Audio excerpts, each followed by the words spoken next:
Hey y'all, I'm going to try something a little bit different in today's video. Usually I prepare my talks ahead of time and kind of write them all out. And today I'm going to do a little bit more off the cuff, see how that works. Feeling a little bit cheeky today. We'll see. So I'm thinking about being prepared. As you probably know, Houston had a catastrophic freeze a few weeks ago. Really, most of Texas did. And no one was prepared. Not our government, not our utility infrastructure, not businesses, certainly not residences, or most of the people that I knew were not prepared. Our family was not prepared at all. We lost power for about 3 days and did not have water for, I think it was 5 or 6 days, running water. So it was hard. It was really hard on us. It was, as it was for all of Houston, it was hard on us emotionally and psychologically. We had a couple of burst pipes, not a whole lot of damage. We were scrambling to make it through. We hadn't checked the batteries on our flashlights.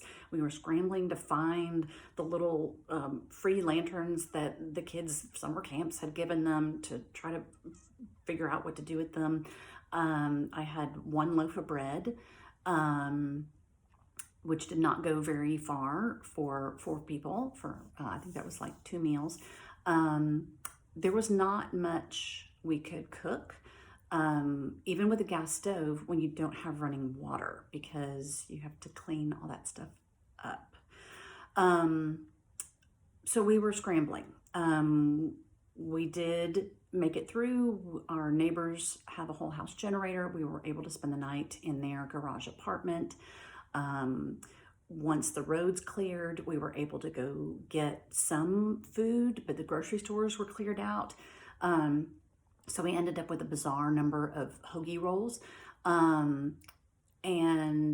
About 5 days in, we got showers at my parents' house. So we made it through, but it was still really confusing, and we kind of felt like we were lost, and we were not confident in our abilities to handle surviving and living in this our freezing house and taking care of our children and feeding them.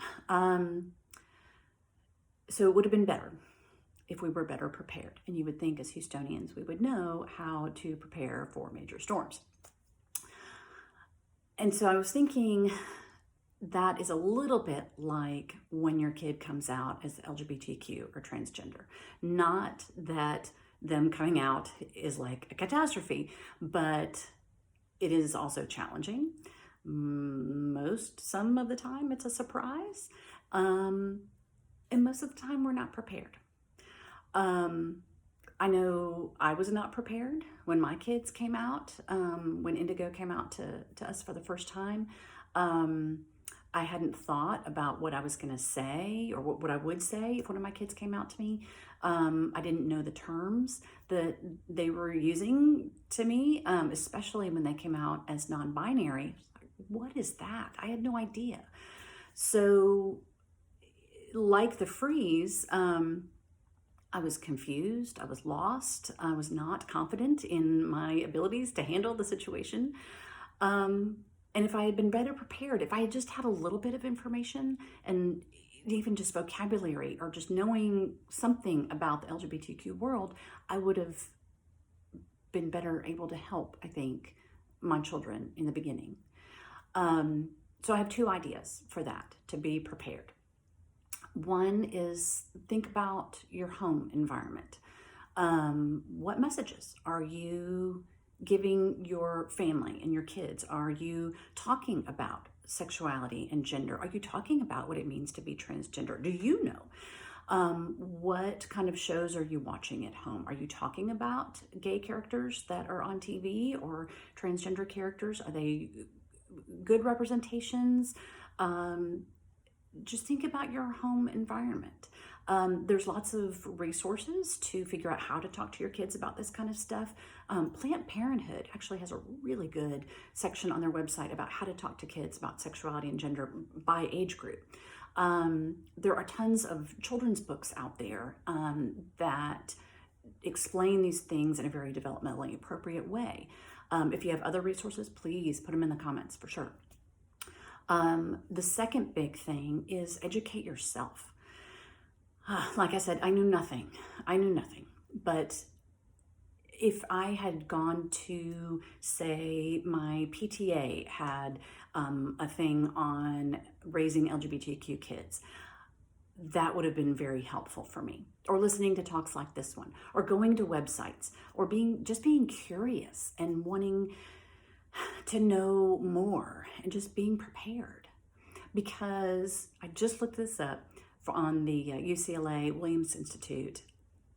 9.5% of the kids 13 to 17 in the United States identify as LGBTQ or are LGBTQ.